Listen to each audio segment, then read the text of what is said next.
Assalamualaikum warahmatullahi wabarakatuh. Bismillah walhamdulillah wassalatu wassalamu ala sayyidina Rasulillah Muhammad ibn Abdillah wa ala alihi wa sahbihi ajma'in wa mawala amma ba'd.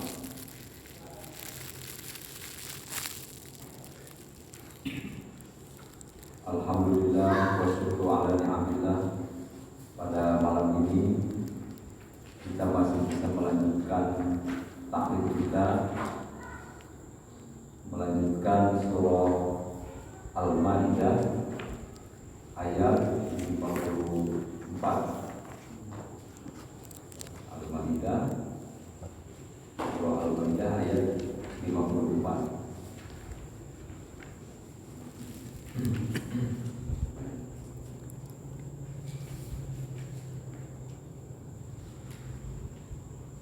A'udzu billahi minasy syaithanir rajim. A'udzu billahi minasy syaithanir rajim. Bismillahirrahmanirrahim.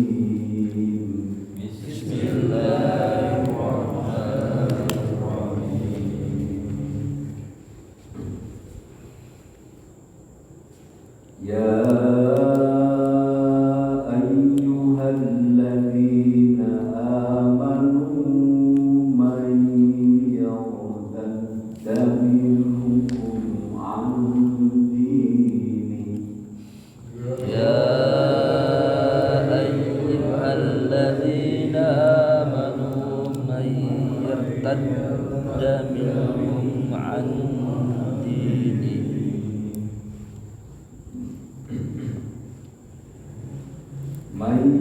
Man asalnya man ya, bertemu dengan ya, jadi bukan digabungkan.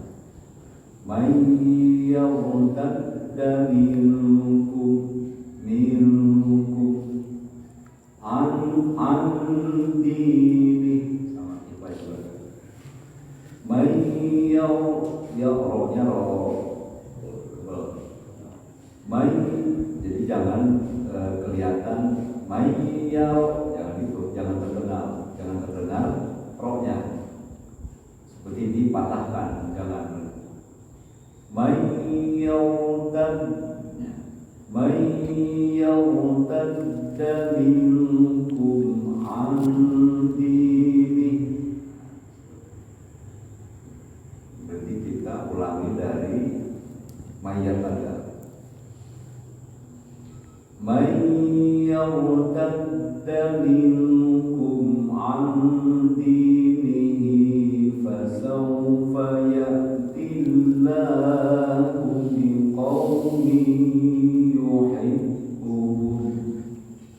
Man yartadda minkum an dinihi fasawfa ya'ti Allahu biqaumin.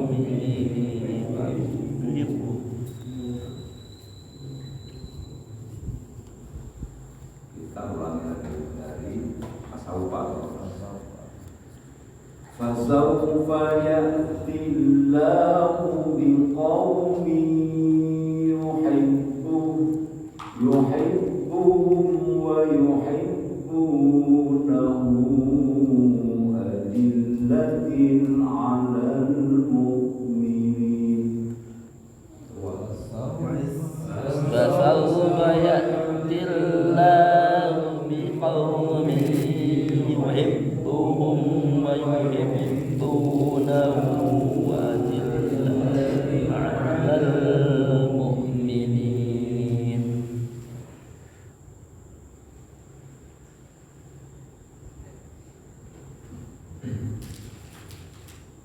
Adillatin 'alal mu'minina a'izzatin 'alal kafirin. Adillatin 'alal mu'minina 'izzatin 'alal kafirin.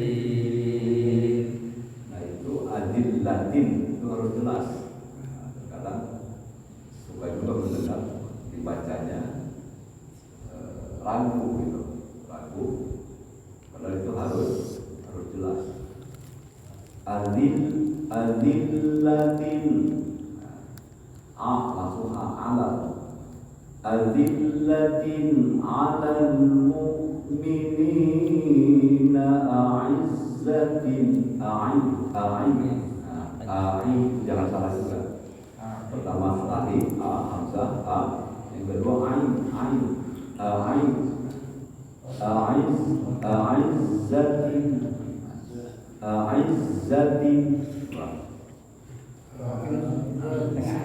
Jadi harus dapat dan harus beda a hamzah atau alif dengan ain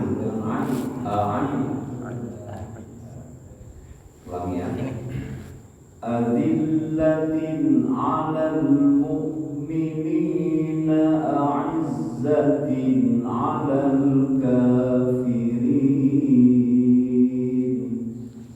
Adillatin 'alal mu'minina a'izzatin 'alal kafirin. Yujahiduna fi sabilillahi wa la yakhafuna lawmata laim. Yujahiduna fi sabilillahi wa la yakhafuna lawmata laim. Dzalika fadlullahi yu'tihi man yasha.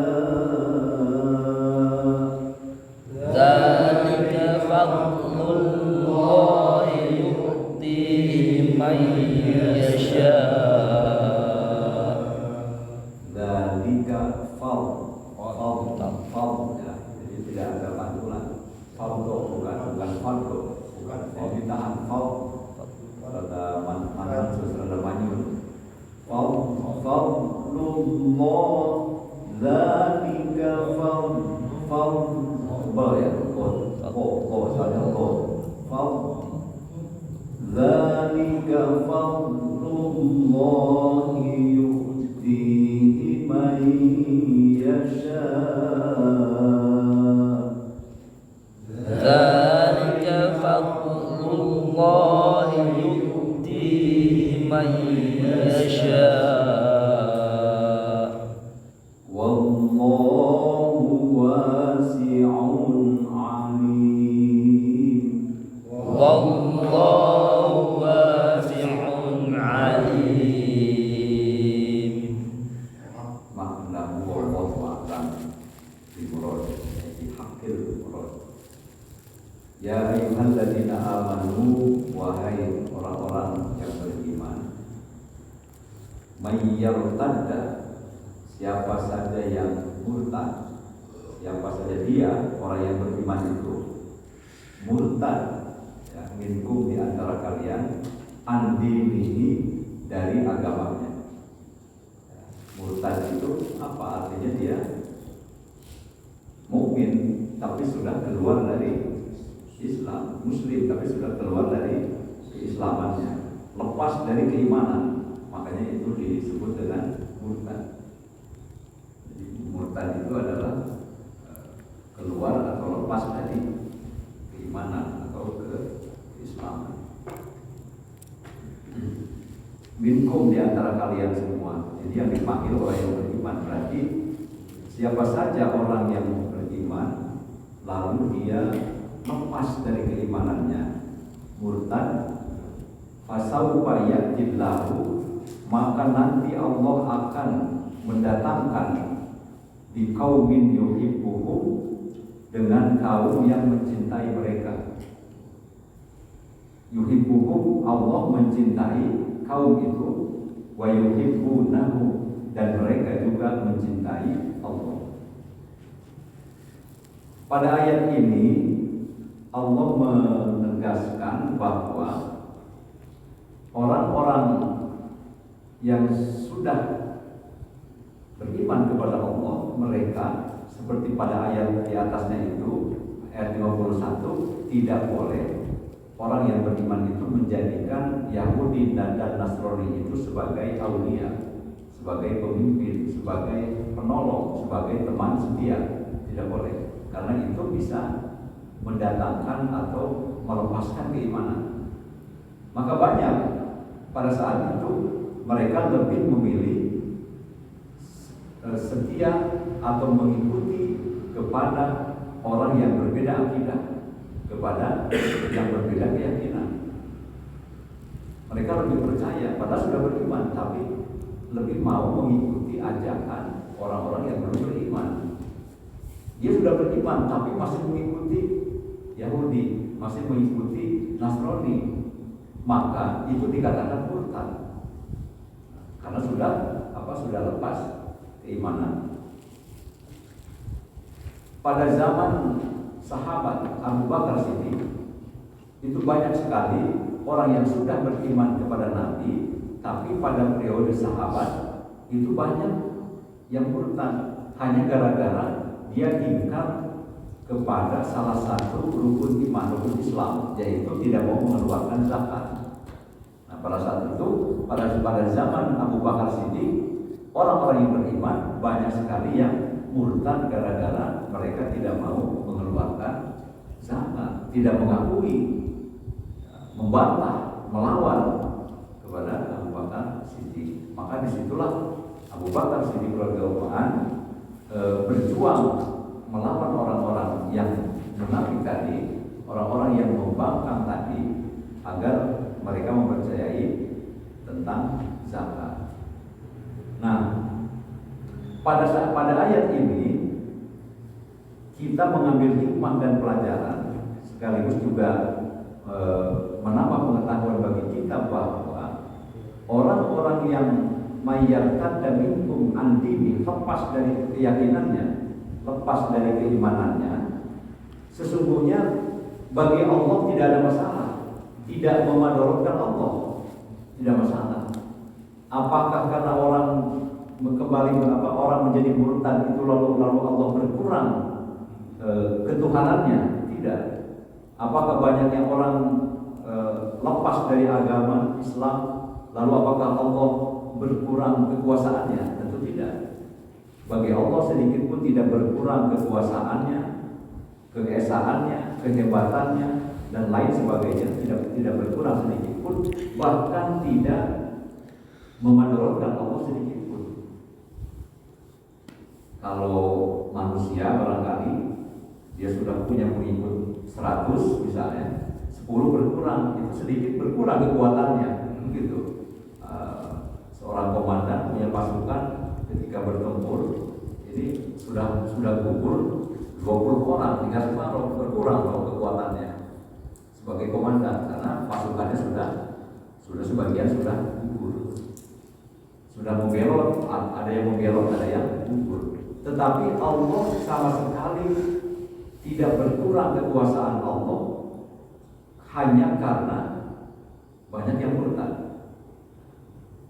Nah, maka kalaupun dalam satu kampung, dalam satu kaum, atau dalam satu bani, misalkan mereka murtad, sudah tidak lagi percaya kepada Allah, tidak percaya lagi kepada nabinya, maka kata Allah, fasawfa ya'tillahu biqaumin yuhibbuhum wa yuhibbuna.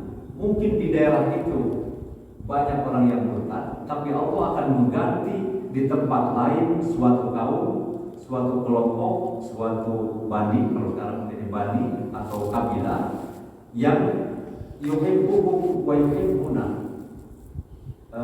mencintai Allah dan Allah cinta kepada dia. Jadi Allah akan mengganti. Kalau ada yang murtad satu, maka Allah akan menggantinya dengan orang yang lebih beriman.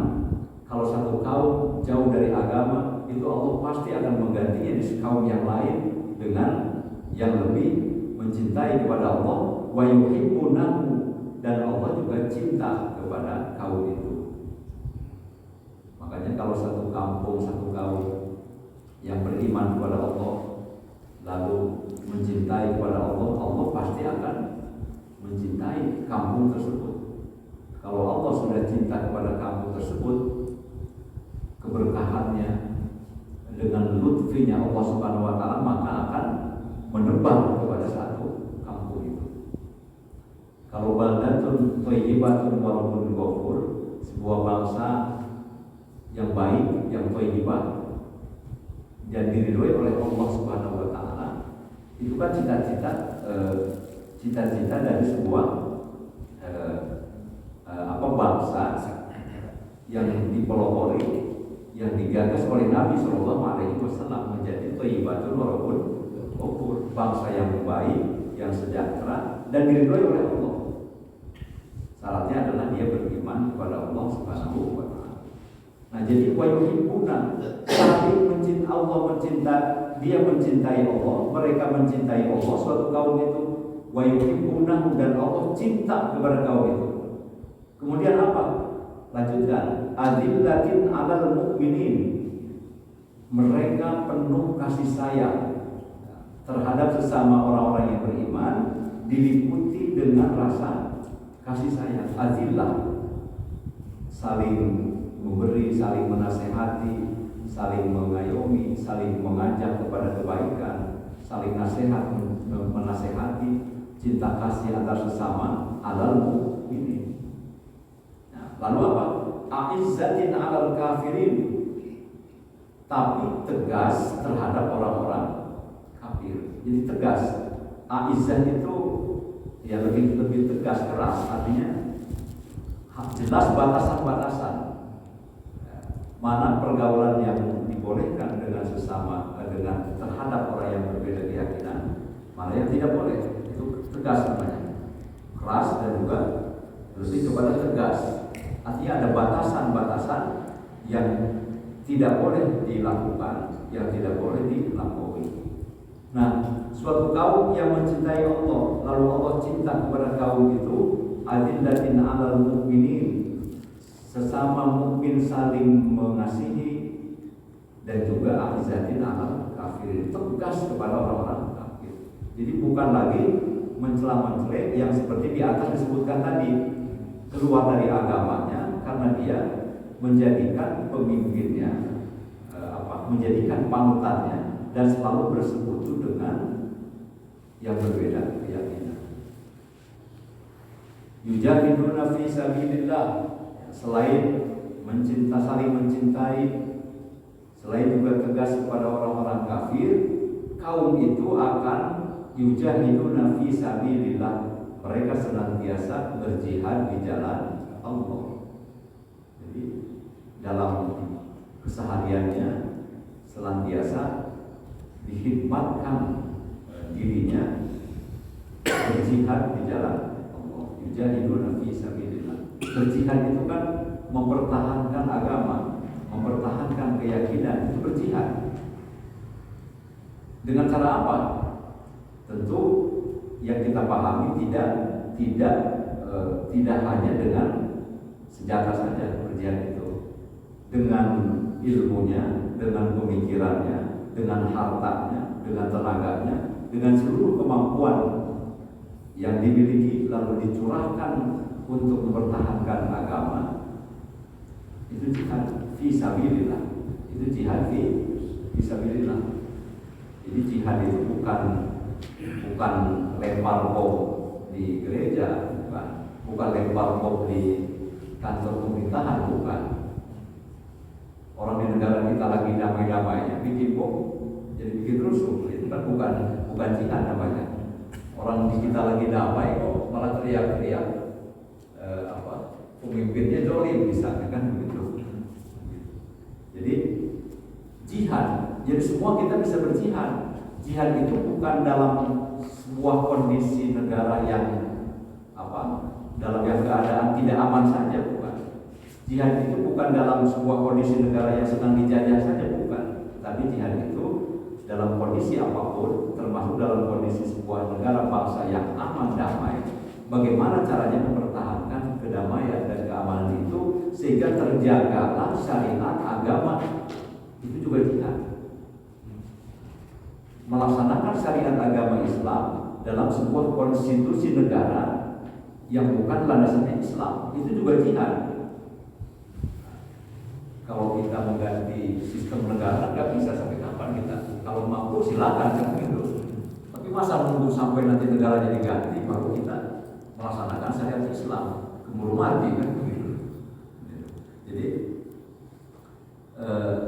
sama sekarang juga kita sedang berjihad melaksanakan syariat agama Islam di dalam sebuah negara yang konstitusinya bukan Islam. Tapi bagaimana caranya supaya nilai-nilai syariat Islam dilaksanakan? Bukan berjihad melawan pemerintah yang ada dengan cara kekerasan, dengan cara membunuh, dengan cara menghalalkan segala cara yang melanggar aturan agama dan aturan negara. Mereka mengaku jihad, ya salah itu.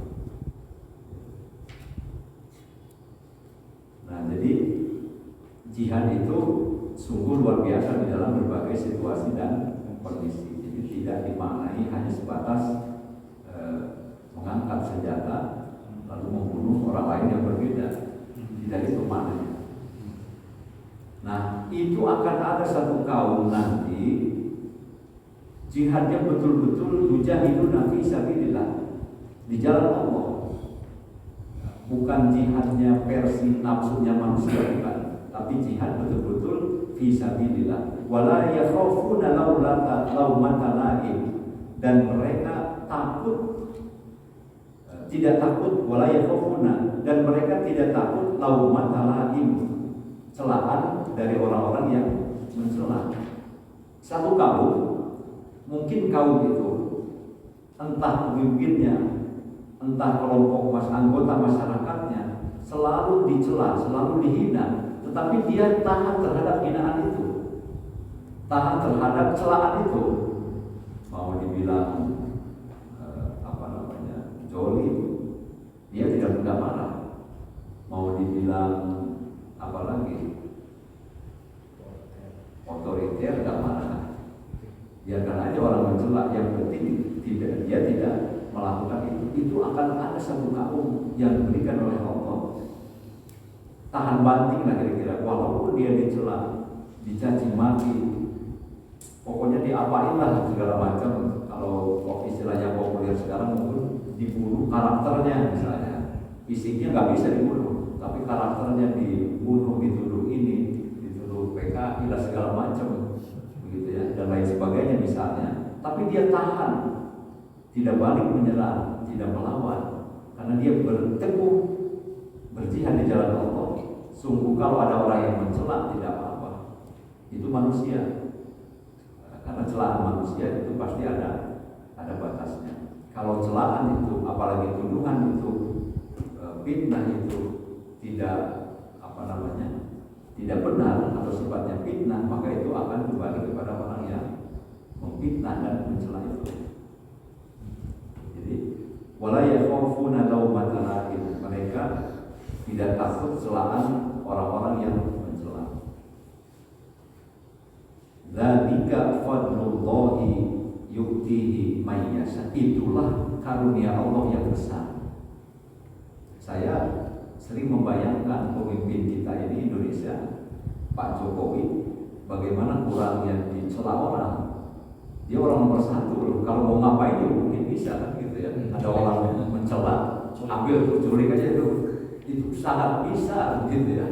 Tapi luar biasa sabarnya begitu, luar biasa menghadapi celaan-celaan, menghadapi tuduhan, menghadapi segala macam. Dia biasa saja kelihatannya oleh kita, tapi dia sabar, tidak membalasnya. Itu anugerah sebenarnya dari Allah. Kalau saya belum tentu bisa, Ustaz Hadi juga belum bisa. Kalau mati orang langsung kita hasilkan lagi darah tinggi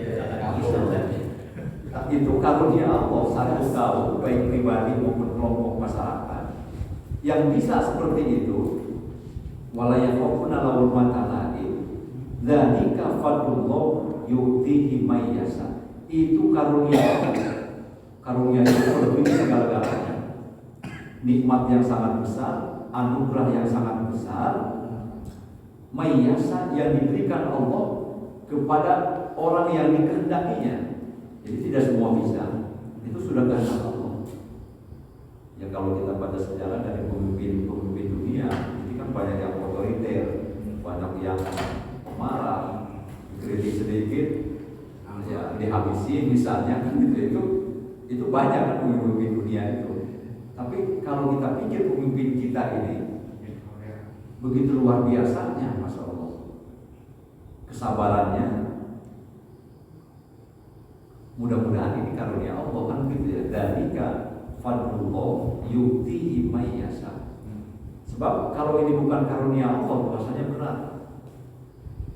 Rasanya berat itu menyatukan berbagai kelompok yang berbeda, yang saling menyerang, sehingga timbullah permusuhan antar kubu, antar kabilah, antar kelompok, antar organisasi, segala macam. Ya kalau sudah tidak damai, peperangan ya hancur negara. Kalau negaranya hancur, bagaimana bisa kita akan melaksanakan syariat dengan baik? Maka para ulama dari dulu sudah menyatakan ad-din wa sultan tau amani. Negara dan pemerintahan itu adalah dua buah pilar yang saling menguatkan. Jadi tau amani saling menguatkan. Jadi negara agama ad-din wa sultan tau amani.